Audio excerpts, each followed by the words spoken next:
इटावा के एक थाने में गंदे मैले कुचैले कपड़े और धोती पहने हुए एक किसान पहुंचता है और आराम फरमा रहे कांस्टेबल से सकुचाते हुए कहता है कि साहब, मैं मेरठ से बैल खरीदने आया था, एक जेब कतरे ने मेरी जेब काट ली है, मेरी रिपोर्ट लिख लीजिए। कांस्टेबल ने उस किसान को देखकर नजरें टेढ़ी की और पुलिसिया अंदाज में कई सवाल पूछे। मसलन, इतनी दूर मेरठ से यहाँ खरीदारी करने क्यों आए और क्या सबूत है कि तुम्हारी जेब कट गई है? क्या पता तुमने वो पैसे कहीं उड़ा दिए हों, इसलिए तुम्हारी शिकायत नहीं लिखी जाएगी। ये सुनकर वो किसान मायूस हो गया।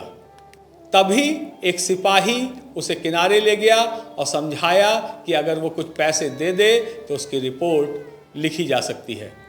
किसान पैसे देने को तैयार हो गया। मुंशी ने रिपोर्ट लिख दी और पूछा कि दस्तखत करोगे या अंगूठा लगाओगे?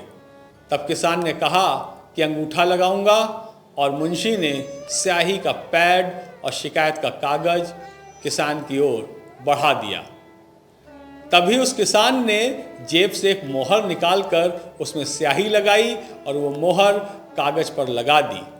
उसके बाद किसान ने आनन फानन में एक कलम से कागज पर कुछ लिखा। कागज देखते ही मुंशी के होश उड़ गए।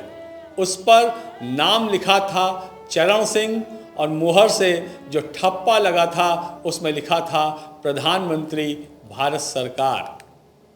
इस घटना से थाने में हड़कंप मच गया और पूरा थाना निलंबित हो गया।